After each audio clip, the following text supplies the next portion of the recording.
Hello and welcome to AwesomeTube956. I want to start off by thanking you for joining me today. Today we're going to do a topic on floaters. Alright, this topic was brought up by Michael, and Michael says, how about properly setting up rigs for bobbers with clickers? Now, I believe this is the rig that he's talking about, but before we get into that, let's talk about why you would use a floater. What's the purpose of a floater? Alright. Two things come to mind when you want to use a floater. Number one, you want to suspend your lure or your bait.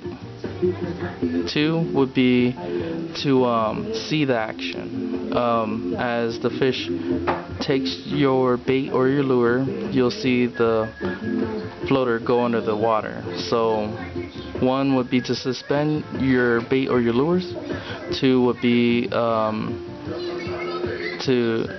use it as a visual aid to see the action. Now,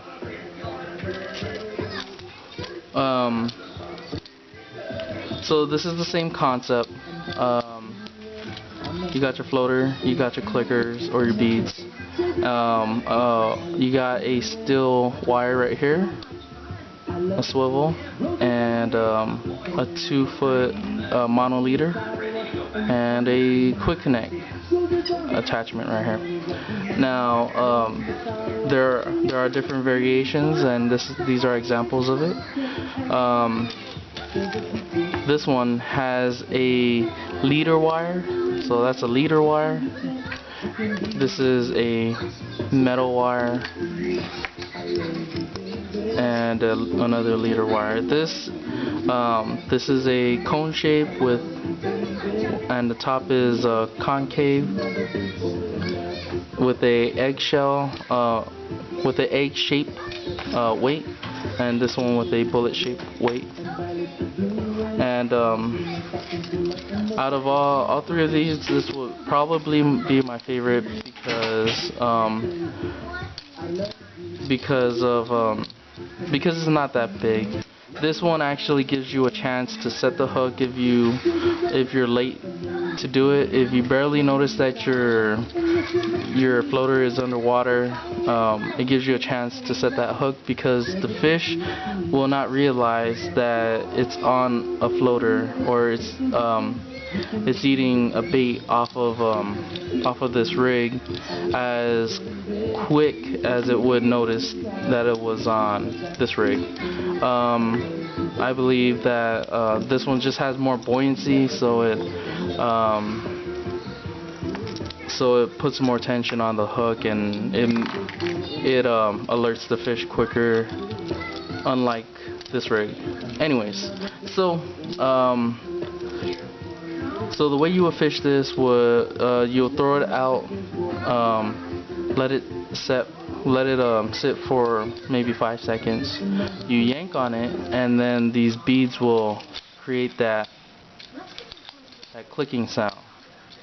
Alright, when you yank on it, it'll create that clicking sound, and then that would also move your bait or your lure that's attached to the end of this leader. The way I would rig it up, the way I would set it up, is you would attach your main line from your rod and reel to this point. A simple fisherman's knot will do, and then you just either connect a hook or a jig head to that with your bait or your lure, and just do that technique, and that should produce a hit. Now,